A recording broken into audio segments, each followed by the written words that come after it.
Hello and welcome to the Service-Based Business Society podcast. I'm your host, Tiffany-Ann Bottcher. I left the corporate world to build my own businesses, and along the way, I've learned that scaling isn't all highlight reels. It's messy, it's hard, and it's totally worth it. As a mom of three, the author of The Data-Driven Method, and a serial entrepreneur, I know firsthand what it takes to build something bigger than yourself. This show is where we get real about entrepreneurship. The good, the bad, the beautiful, and yes, even the ugly. Each week, I'll pull back the curtain to share stories, lessons, and strategies that help ambitious entrepreneurs scale their success. So let's get started. All right, I'm going to be honest with you. This is a big one. Today's guest helped a business owner turn their $29 million company into a $230 million sale in 18 months flat, right in the middle of a pandemic. Another client, 837% sales growth over 6 years. He's built nearly 170,000 followers on TikTok, not by trying, but by accidentally proving that strategic storytelling beats flashy tactics every single time. Bill Harper is the CEO and Chief Creative Officer at BrandBoss HQ. He is a 4-time agency founder, and he is the guy who brands like Carfax, Denny's, and Precision Tune Auto Care call when they need to stand out. He's won over 100 industry awards, but what do I love most about him? He'll tell you straight up, if original thought were stock, he'd sell his house to invest in it. Because in a world where AI is pumping out mediocre content at lightning speed, Bill has made a career out of helping businesses find their unfair competitive advantage and tell the story that makes them impossible to ignore. This conversation is about branding, yes, but it's really about why most businesses are invisible and what to do about it. I'm super excited to have him here. Welcome to the show, Bill. Thank you so much for having me. This is a pleasure. It is such a pleasure. I've been so looking forward to this call. I first stumbled upon you on TikTok, got down the rabbit hole of everything that you're doing, and was super excited to have you on the podcast. So I'd love to hear, oftentimes we kind of start with, how did you even get into the space? Because if I think back, even 10 years ago, the way that we do business now is not how business was done then. And so love to see, you see what people are doing and what people are, creating out of, in some instances, creating out of nothing really, and creating these online presences and awareness and whatnot. So how did you get into this space? What led you to here? I went on at the bequest of a friend of mine who told me, you would be really good on TikTok. And he kept bothering me about it. And I was like, no, I won't. No, I won't. Leave me alone. I don't want to do it. And for months, I told him no. And I now send him thank you letters and take him to lunch regularly because I had no idea that this was going to become anything at all. Mm-hmm. And so I basically went on to shut him up. I went on to prove to him it wasn't going to work. And I had absolutely no expectation that anybody was going to be interested in marketing this way. None. And it was as big a surprise to me as I think it was to anybody else that people were saying, hey, what you're saying is relevant to my business. I didn't think that it would be that way. So I think it was a wonderful and delightful surprise that has really taken on a life of its own. And we're almost to 170,000 followers this month, which is really nice. And in a short period of time, I think we're just under 2 years. So it's proof that you can literally talk about anything that you're passionate about and have a group of people that's interested in hearing and learning from you about it. I think that's the big secret to TikTok, is that its value is actually mini mentorship. And once you discover that, the platform really grabs value.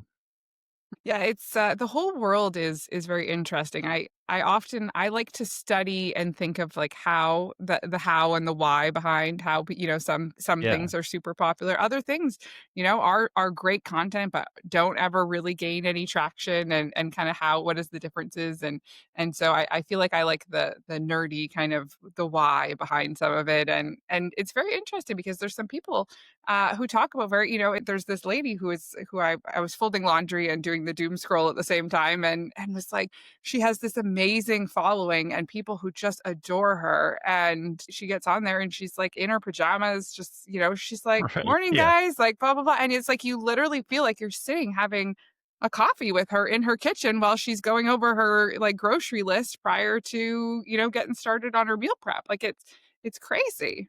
People love the ability to be involved and included, number 1, which I think this trips. And I think the other piece of it is that there's a voyeuristic thing. Like, everybody wants to read everybody else's text messages. Like, what's in there, right? Yeah. And I think that this, if it's done properly, gives you that sense. I had somebody call in for a meeting one time, and they were like, I know you. She said, the thing is that I have the advantage. I know you. You don't know anything about me. And I thought, what an interesting thing to think about. There's a painter, Paul, I've forgotten his last name. He does these breathtaking cityscapes in painting that are these massive format things. And honestly, like, the zen I get from watching this guy paint these cityscapes over and over again. And I think that's another part of the TikTok mystique is you could get lost in somebody else's rabbit hole, which is Hmm. kind of delightful, right? It's like, oh, Yeah. I would never have thought about mixing, I don't know, chocolate chips and I don't know, molasses that way or whatever. Like, you can completely get lost in somebody else's interests and discover something. Even if you don't ever do anything with it, it just feeds the brain and it kind of feeds the soul. It's really a phenomenally interesting phenomenon, just how interesting it is to just see other bits of humanity doing the thing that they really like to do. So prior to TikTok, how did obviously you got into TikTok. Now things are going well, but what was before the TikTok? Well, we were a traditional advertising agency, I think, like so many others, a small group that focused on helping growth minded businesses figure out what story to tell people. Hmm. So there's certainly a connective tissue there between us telling our story and helping others to tell theirs. So, our focus has always been that helping businesses stop doing advertising and start branding and start telling their unique story, because until they do, they're a commodity product and, nobody cares. So that transition is where we spend the majority of our time. You look at companies like, I was talking to my son about it recently because there's this brand that he follows, and he thought it was super cool that they were doing a lot of filming at these. He loves lacrosse, and so it's this equipment brand, and they have this crew that films a lot of the semi pro games and things. And Yeah, so he's 10. He and I get talking about how, how are they making any money? Do it, he's like, Mom, he's like, that's probably expensive. Like, how does, his mind, he's kind of like, how are we connecting this? And I said, well, if you kind of look at Red Bull, if we study that, if you go on their YouTube or Instagram, I said, you don't ever see, when he laughs, he's like, oh, Red Bull gives you wings. I was like, yep, there's right. marketing tactic number one. Yep, yep, The fact that every person who is on the planet, my 6-year-old kid will tell you that if he sees a can. And then I said, but you don't, I said, buddy, like, you don't ever see them say like, hey, it actually tastes not that great. It's kind of a weird color. It's this, it's like they have sold there's a whole experience. There's a whole, he's like, oh yeah, the sports and this. And then he started to get it. And he was kind of like, oh, he's like, I said, otherwise it's just, you go into the store and there's, a million energy drinks. People seem so confused by what brand is, but in its simplest form, if I say James Bond movie, you have a predefined expectation in your head of what you're going to get.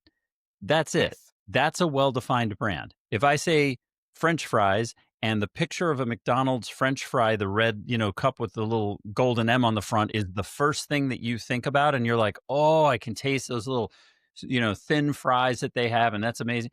That's a successful brand. When the expectation of a particular experience precedes the actual experience itself, you've succeeded. You've done brand. Okay, so Red Bull will give me wings. Mom, I know what that means at 10 years old. If I ever want wings, I guess I've got to go drink that stuff.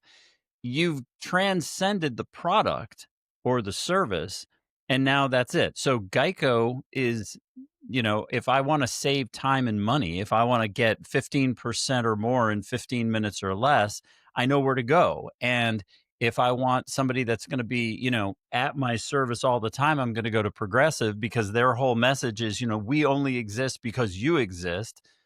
And when businesses put that in place, all of a sudden there's something to follow. There's some relevance there. Oh, well, I want service over just money. Okay, so I'm a progressive person. Well, I don't want to deal with those people. I just want to know that I'm getting a really good deal and I've got stuff to do. Okay, now we're a Geico person. Getting that understanding in your head is so simple if you hear it the right way, but I think is so unbelievably elusive if you don't. And it's where all the power is. It has nothing to do with the product or the service. It has everything in the world to do with establishing that predefined expectation. If you can define an expectation that people can say without you needing to say it to them, you win. That's it. Like, it doesn't get any simpler than that. That it's so powerful because when you really start to think about, I mean, like my mind immediately starts going to my own this business or that business and really deciding what does that look like. And I think as a business grows, so one of your videos, I think that you say that the big companies are spending about 7% of their That's a round number, revenue but on. even the well-established companies are in excess of like 4 and 5 usually. Which is, I mean, on some of those companies, that's a huge spend. So these companies that you're talking about, like Geico and Progressive, I mean, that's massive. And it's funny because I work on the other side often with business owners looking at budgeting and whatnot. And it's advertising is one of the first areas business owners are like, oh, we could get leaner there. It's like they look at it and they say, if a service-based business, you're going to say a lot of it is going to be labor, if you're paying someone to do a service, and then some kind of component of it is going to be materials or parts or something of that. And then your next biggest expenses are either usually going to be vehicles if you run a fleet or kind Sure. of advertising. And so you look at, on a giant corporation versus, a smaller business and you think, well, that's a pretty big, split. So how can businesses compete a smaller business, great product versus, great product service, some of these bigger organizations? One thing to write down, only one. Be interesting. That's it. And most businesses are terrified to be interesting. They won't be interesting. So what they do instead, they don't know how to be interesting. So what they do instead is they describe themselves. This is my pen. This is the best pen ever. We have 54 colors and a clicker that works really great. And this little metal thing here, well, it makes sure that it doesn't fall off your shirt. And it's like nobody cares about that because that's completely irrelevant. You got to do something else. So there's a guy here in Raleigh who drives around a truck, and I actually called him one day because he's got 2 trucks, I think, in the area and more business than he can do. And it's just a sign, a plywood sign on the top of his truck that says, "Suck my," huge letters across the top. And then underneath it in smaller letters says gutters. Suck my gutters. Okay. This guy has a line of business out the door. He could grow to whatever size he wants. And he drives around in this rickety truck with his Home Depot slapped together, hand spray painted sign that he's put together. No money, nothing, just a great hook, a good catch that people are like, what did he say? Oh, it's gutters. They remember it. They react to it, they talk about it, they share it, they recommend him even when he's not, I'm sure, the best gutter blowout guy that exists in the whole wide world because he's memorable, he's interesting, he's willing to be different. There's a pediatric dentist that's in Chapel Hill that says all the things that he's pro. He says, I'm pro Sasquatch. I'm pro aliens. I'm pro monster under the bed. I'm pro all these things that little kids talk about. And then down at the bottom of it, it says, I'm anti cavity. So it's like, I'm for all these little ridiculous fun things that you like and want to think about and explore and worry about and whatever. Like, I'm for all that. You know what I'm against? I'm against cavities. Another one, line out the door. Everybody knows them. They have these blue t shirts with this text on it. Everybody in town has one, and the kids love to wear it. because it's interesting to them. It's relevant to them and it's interesting to them and it's fun and it bridges that edutainment line that's so critically important, right? I don't mind what you tell me as long as it's not boring. Don't Right. be dull. And as long as you're not dull, you've got something. So it's interesting because I think that a lot of people, I talk to a lot of business owners and some businesses are dull. But I would put gutter cleaning probably in the dull category if I was, Yeah, it's like for I sure. wouldn't set it doesn't like set the sky on fire. And so No. it really is finding a way to take something that could be dull, you know? I mean, whether you're an electrician, I mean, the lights turn on or the lights don't turn on ultimately. And I mean, if you know the finer details of the electrical, I mean, there is something, but to the general layman, it's not super exciting. So, finding things that can be unique and interesting, that And is where the everything secret can sauce be. is. There's literally nothing that can't be interesting. The question is, do you understand why? Do you understand why somebody would want it in the first place? If you understand that, you have all the fodder in the world that you need, right? And so let's take the gutter guy for a quick second. What's one of the top 5 things in the world you never want to think about ever? Gutter cleaning. Like, I got gutters, I put them up, don't bother me about them. Like, it's supposed to work, right? It's one of those things in life that's supposed to work and doesn't, right? Like, it didn't say leaves were gonna fall in it and gunk it up. It's supposed to move water off the roof and down and around. Like, that's it. Just do your job. Don't mess with me about it. And yet, it does get gunked up, and yet it does cause problems, and they do hang off the thing and whatever. And so this guy being like, gutters suck. I'm going to make sure that your gutters don't suck.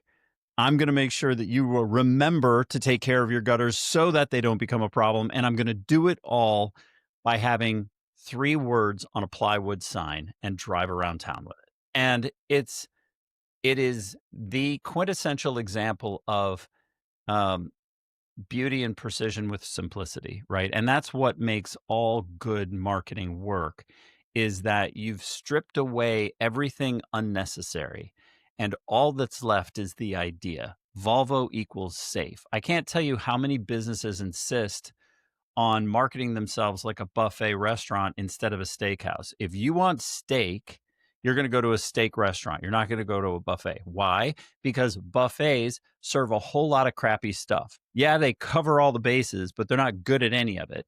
So when businesses go out and they go, oh, we do this, but we also do that, but we also do this, but we also do that, they don't realize that what they're doing is completely eroding the value of what they do. They would get so much more money, so much more traction, so much more success from coming out and saying, we're the plumbers that don't let your house smell. Oh, because there's a contingency of the world that's like, God, please not the gutters or the plumbing, because if the plumbing goes bad, it's going to be icky. And so these people come in and they're like, you know what we're going to do? We're going to make sure that when you have a problem with the plumbing, that it's not going to smell in your house. Thank you. How are you going to do that? Doesn't matter how we do it. Just know that we will. Boom. Their value goes through the roof. So it's just knowing how to tell that story and figuring out what thing you really can stand behind is where all the traction happens. I just don't think it's taught well, so businesses don't think to look there for growth. Yeah, so when I started, it's so in alignment with what happened even in my own business because when I started, I left the corporate space and I had all this education and I had all these years of corporate experience and being a finance nerd, tech, automation, zero sales. And so, I was like, okay, we got to figure out how to sell something here because it doesn't matter. Doesn't matter how great the Right. product is if no one knows it exists and we don't sell it. And to start with, I wanted to, didn't want to say we only serve steak because I was like, well, but if someone wants mac and cheese, I mean, I'll do it because like, who am I to say no to mac and cheese today? Like, and so, but we ended up with this kind of group of different things, right? It was like, well, we do a little of this and a little of that. And we called it a business management agency because we support entrepreneurs and we'll do whatever you need and whatever.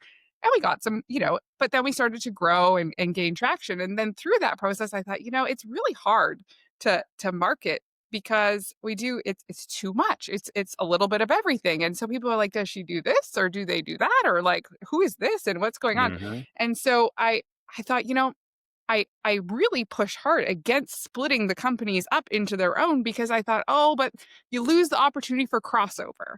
What if, I mean, we could sell this person this, but we could also sell them this. The interesting thing is we split it all up. Marketing became so much easier because now this company does this and this company does that. But what's interesting is the announcement that we split them up and the this is how it's gonna go created more crossover sales because people had no idea that we actually did those other things because it was all muddled in It the was all muddled and so we together. Sure. ended up with way more like, "Oh, I didn't even know you did that. I'd love to," and it's like, "Okay, well, we actually have a whole separate team that does that." Your bookkeeper isn't trying to do any of your SEO. Don't worry, it's not the same people, but, let's get connected and let's discuss this. So interesting because it was the reason that I thought, "Oh, I don't know," and it ended up being, one of the best parts of the whole decision. I don't know a single business owner that has gone through the transition with any other response. I've never known one. I've never known a single business owner that came back to me after the fact and was like, "Oh my gosh, I wish we had never done that. I wish that we had, done." It's just the way we buy. When we're looking for aftermarket turbo kits for our 1980s Ford truck.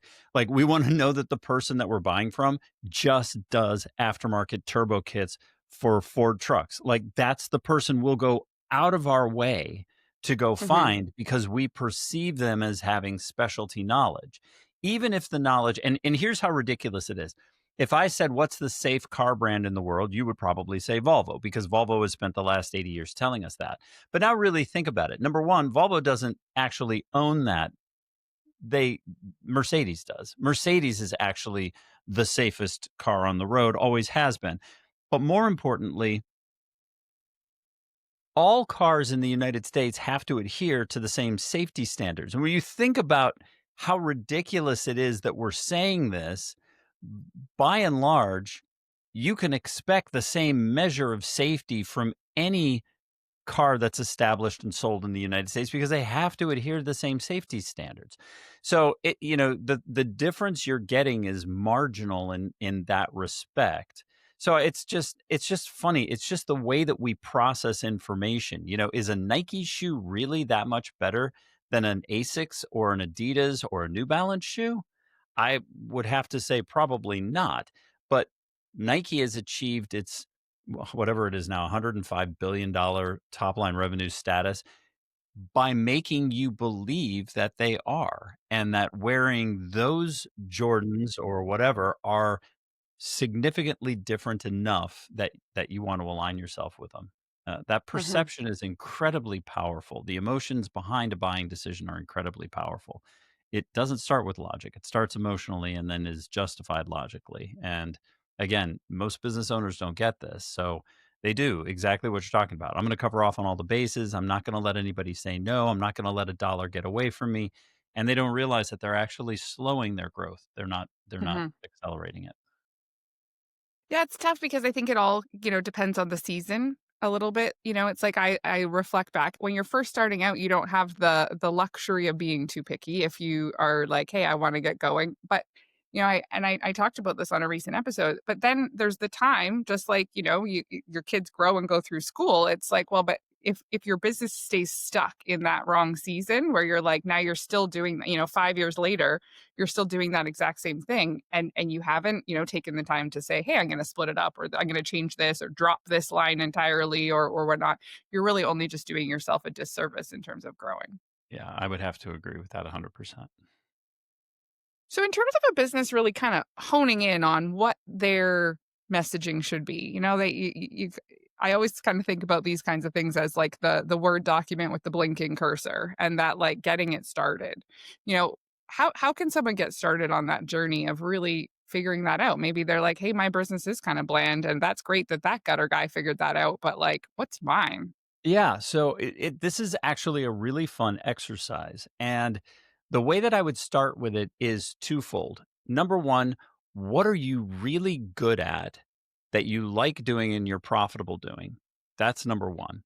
Like, take a look back at where did 75 or 80% of your revenue come from last year? What's the thing that when you get that job, you're like, yeah, I'm going to go do that and I'm going to make some money and it's going to be a good time and I know I can do it really well. That's on that side. And then attach that to a pain point that exists in the world. And what I mean by that is going back again to the plumber thing, right? Like, what do people hate about using a plumber? Well, I don't like that stuff gets messy. I don't like that the people aren't on time.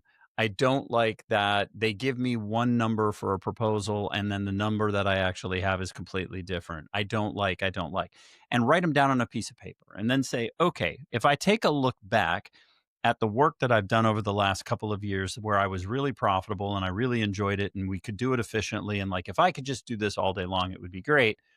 How can I attach the thing that I'm doing to one of those pain points where I really support it? And there's a group in town here that says if we're not on time, you don't pay a dime.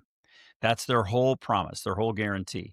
And the thing is that they realize that one of the things that really irritates regular people live on a schedule of work. I've got to drop my kids off. I've got to get everything done. I got to be there 9 to 5 or whatever. And they don't have the flexibility of just saying, well, my plumber said that they would be here sometime between 8 and 2. So I guess I have to take the whole day off to be around for my plumber. Now, working remotely has changed that a little bit, but the feeling still exists. I don't just want to be sitting around. I got stuff I got to do.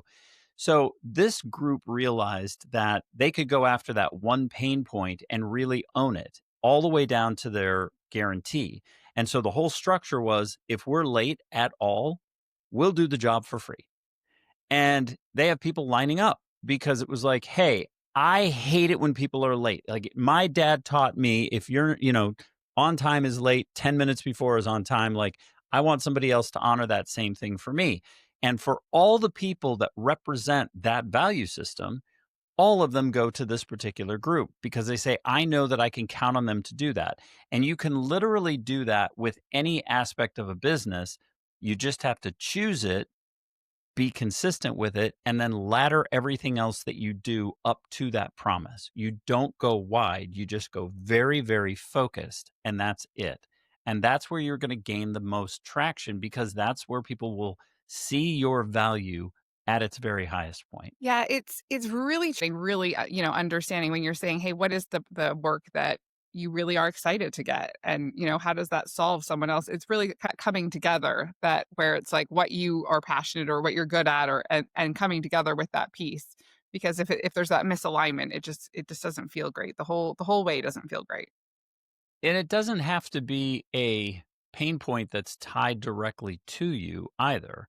If you take a look at Kettle One vodka, Kettle One vodka recognizes that men want to be seen at their best as gentlemen and they, wrestle with insecurity around that. So their whole thing is, gentlemen, this is vodka. Now, really think about that for a second. Does that have anything to do with the vodka? No. What it has to do with is saying, we know about men that they are this way. And so, as a brand that represents coming together as people and celebrating good times or bad times or whatever, this is the brand for gentlemen. Now, some of your listeners are going to be like, well, how did they get to decide? That's the beauty of brand. You get to decide. Look, Eddie Murphy didn't go out and A B test whether he should be, a dishwasher or a comedian. He went out and said, I'm going to be a comedian. The question now is how do I tell the joke the best way? That's where A B testing comes in. So if you've decided we want to be this thing to people, fantastic. Then lean into it and don't stray from it because it's going to take a while for people to hear the story, to remember the story, to recall the story, and to do something about it. So, if you want to go out and tackle, Disney tackles recapturing the magic of childhood because they recognized about people, look, becoming an adult is it's kind of a drag, right? Like when you're a kid, you ride your bike, you play with your friends, you have a good time. And then as you become an adult, well, you got, I don't know, a job I got to deal with, I got a boss I got to deal with, I got money issues I got to deal with, like all this other crap. Now life isn't as much fun as it used to be when I was a kid. Well, they created this behind a wall environment where you walk into it and you are a kid again. Everywhere you look are princesses and spaceships and dragons and all kinds of cool stuff. And it's like for a little while, you get to just immerse yourself in what it was to feel like a kid again. And that's exactly what these brands do. It's very much about choice and intent. This is the thing that we love. This is what we're passionate about. This is what we want to do. And this is how we can make sure that we bring that to life over and over and over again. I honestly think that for most businesses, the hardest part is getting out of the swirl. Like if you ever put a stick in water and it looks like the water's over here, we've all got this sort of distortion field around our own business where we're like, I could do it this way or this way or this way. A real strong branding or advertising partner is the one that can sit down with you and say, "This is what I see."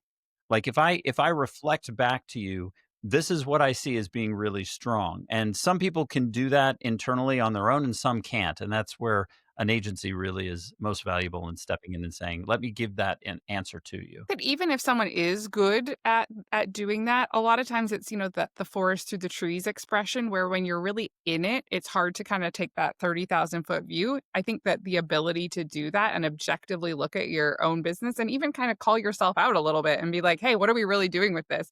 Is it that I mean, that is a skill all in its own, right? I look at some of the things that happen in creating, these stories and being unique. And I think, when you're unique or do different, it almost opens you up a little bit to amazing, but it also opens you up to not amazing, especially in the online space. And you've seen that happen to, certain brands. If we think that, the cake gate and this and that, these ultimately these businesses that, it's not gone their way. And I think to a business owner, obviously there's this kind of risk mitigation, and people think, oh, don't put anything controversial, don't say any, just the status quo because we don't want to ruffle any feathers. But what we're saying is, hey, actually being different is where that secret sauce is, where the magic happens. So how do you kind of align those and make sure? What would you say to a business owner that is concerned about being online and being out there and being a little unique and the Well, perceptions and no, possible. it's a great question, and I would answer with a couple of things. Number one, and Herb Keller from Southwest Airlines is one of the most famous examples of this. You could give away chocolate chip cookies and puppies, and someone's going to be upset. So number one is you got to realize that you will never satisfy all of the people. There is no safe play. There is simply more invisible play. The notion of safety is ridiculous. You are either willing to be visible or you aren't in terms of marketing.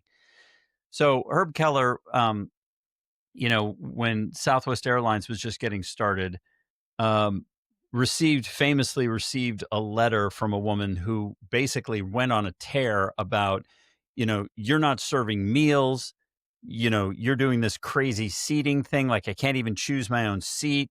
Like, this is terrible. This is awful, blah, blah, blah, blah, blah. And Herb famously wrote on a piece of paper, "We'll miss you, Herb Keller," and sent it back.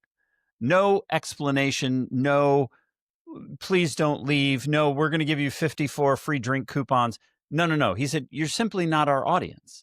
You go back to Delta, American, whatever. Like, go fly the brands that you're comfortable flying, and you can get all those things and pay through the nose to get them. If you want to fly on my airline, you're going to get discount, regional, these things so that you can fly more frequently. So my audience has a problem being able to go see Aunt Sophie twice a year because they can't afford the flight. I just made it possible for them to go. It's just they're going to have to bring their own sandwich. That's it. Like, there it is. And so knowing your audience and being willing to be true to it is really the other piece. If you think back to the Bud Light fiasco and all the drama that caused, or more recently, the Cracker Barrel logo redesign, in both cases, the brand forgot their base. And I think Bud Light was one of the best. Bud Light is Joe and Jane Americana. They are backyard barbecuers, worked a hard day, blue collar, the world is built on our shoulders kind of people. To suddenly have a transgender person in a bubble bathtub trying to say, we're here for, but like, it just totally flipped on the base. It was like, hey, we're the ones who bought your private jets. And suddenly now you're bringing folks that we don't align with into the mix. Now, I made one post about that. It blew up, and people were yelling at me from one end of the world to the other. It was also one of the fastest following group gatherers I ever did. I got more subscribers during people Mm, hating on me for making that than I did for other posts where people were like, "Yeah, Bill, you're totally correct on that." And that's another reminder. The Howard Stern effect is very true. The biggest thing they found when they did research on Howard Stern was that the people who hated him listened because they couldn't wait to hear what he was going to say next, even though they disagreed with it, which, by the way, was the exact same finding that they got for the people who followed him because they love him. The more the more disturbance in the force you cause, the more people stop and pay attention, which is why I say it isn't about safe, it's about invisible. The less vibration you put out into the world and give people the reason to pay attention, the less you're going to grow. Visibility is profitability. And that's why P.T. Barnum said there's no such thing as bad advertising, because what he meant was even if it's a disaster, people are now going, well, what else is going to happen? Their looky-looness is infectious and it's mhm. magnetic and it's strong. Now, I'm not suggesting that you go out and you blow something on purpose, although I have seen brands use that to their advantage. If you remember the Coors Light misspelling, which led to buying the case of the Mondays the morning after Super Bowl, that entire thing was fabricated. There was no misspelling. The misspelling was a nice, safe misspelling that they knew darn well was going to get a whole bunch of people to pay attention to them and talk and chatter, chatter, chatter, all leading up to the week before Super Bowl Sunday. Then on Monday after Super Bowl, we come out with a case of the Mondays. What a brilliant idea, blah, blah, blah, blah, blah. All of that was staged. There was none of that was an oops. That was all staged. And so it just goes to show how human nature works with people. You don't have to be afraid of standing out. You have to be afraid of not standing out. It's just we're wired to think differently.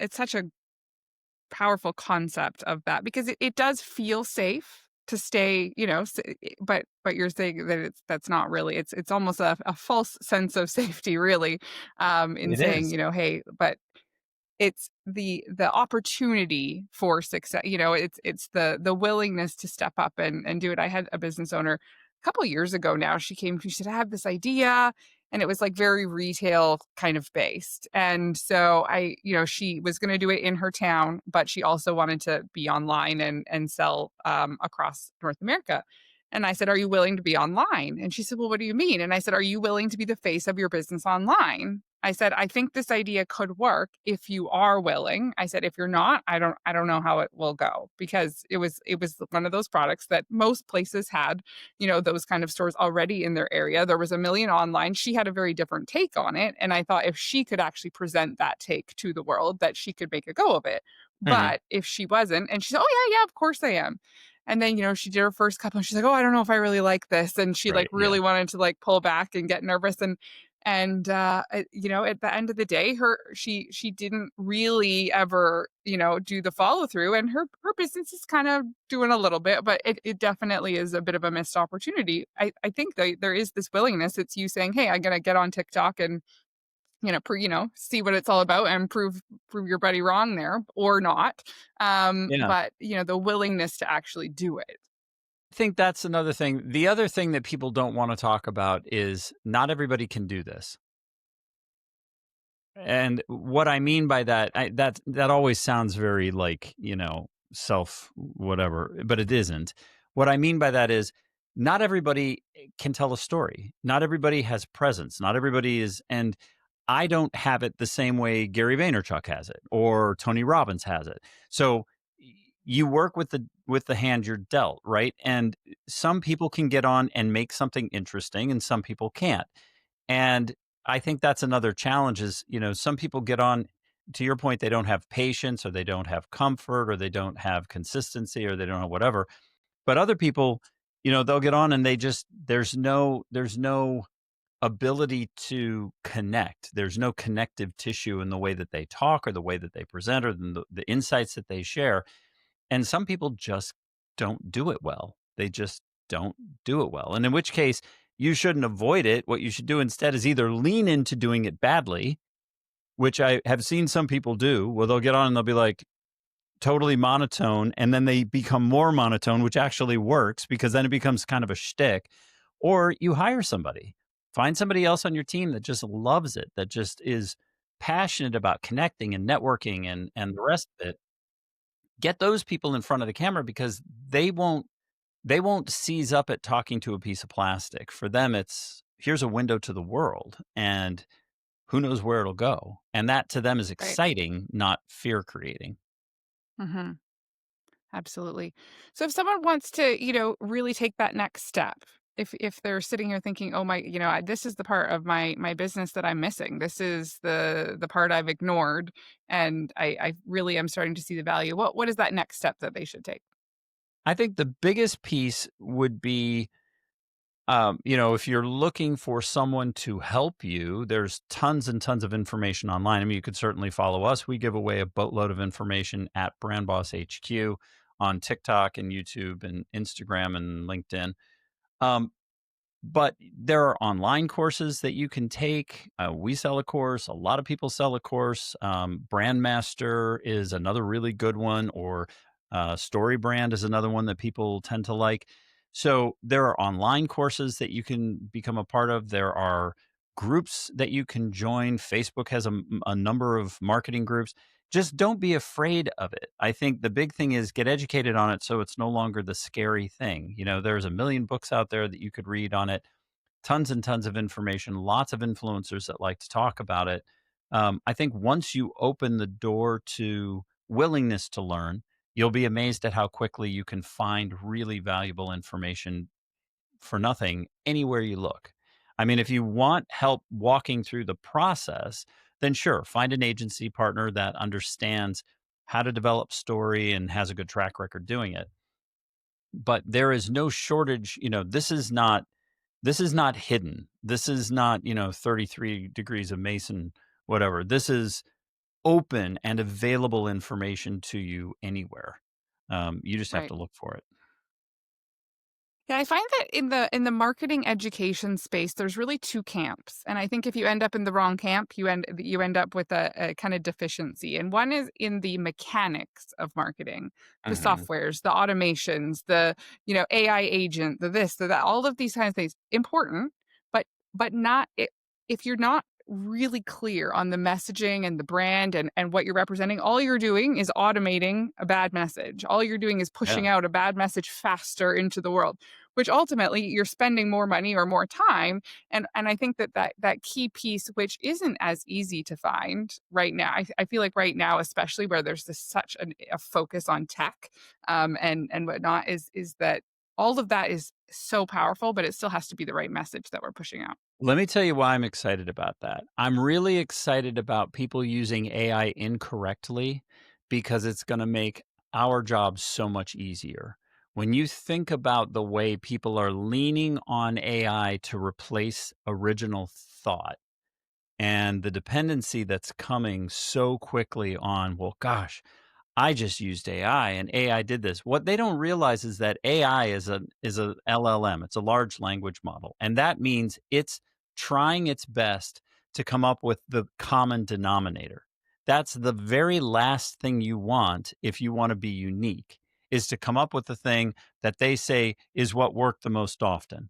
Because what that means is you're now following everybody else. And when you consider that there are 33 million small businesses in the United States that are all diving on the exact same freshly opened toll booth lane, all that's going to do is create a huge logjam behind you of people that are coming up with the exact same solution over and over and over again. And now, not only are they coming up with it, they're coming up with it faster, and then they're able to support it faster over and over and over again. That's like hitting Xerox copies. Like, it's just like hitting the copier button and just saying again, again, again, again, again. You're literally now becoming a manufacturing plant for mediocrity and commodity. You have now just taught everybody who could potentially buy from you to see you as a parody product. If you're growth minded, that is literally the last place in the world you can afford to be. Period, full stop. So I watched that trend. Adobe did a big summit presentation last year where they were talking about, look at all the automation sequencing that we're going to be able to do with AI to make your life simpler. And the example they used was Coca-Cola. And they said database one is all of the images that have already been pre-approved. And database two is all of the supportive copy that's already been approved. And database three is a prompt that has been approved by the company that we're going to use to generate headlines. And they were like, watch this. And they hit a button and everybody in the room clapped and applauded as 1,000 pieces of crap content came squirting out the back end of this thing. And they were like, look, it didn't take any time to do. The lighting didn't match. The headlines didn't make sense. It was produced, but it was garbage, because garbage in, garbage out. And everybody was standing, like, I'm watching these people and I'm aghast. They are thrilled. They are on their feet cheering and clapping, and we're never going to make a banner ad again. And I was like, then do away with the banners. Don't automate bad garbage. You've just sped up crap into the world. Like, if you thought they were ignoring you before, you have no idea how much they're about to be ignoring you now, because the companies that know how to do this, guess what? They just got the same expanded toolbox that you did, only they know how to use it. You think for 1 minute that they're not going to trounce your, I was able to make an alien floating in space eating French fries in 30 seconds concept? Ha! They're going to bury you in all manner of drag. So it's like I said about 6 months ago in a TikTok video, I said, if original thought was a stock, I'd leverage my kids' education to invest in it right now. Like, I would literally sell my house to invest in original thought, because it's going to become so valuable when everybody else is just pumping out crap. It's going to be the thing. And the value of the marketing firm that understands strategy and creative development right now is through the roof, because the production tools are no longer the limitations that they once were. You can literally create Hollywood level production, Ridley Scott type stuff in your jammies at home at night if you want to, while you're watching, your favorite movie. That production has leveled the playing field for everybody. If you don't have original thought, if you don't have something unique to say, if you don't have your strategy buttoned up, forget it. You're expect to see a drop off, not a rise.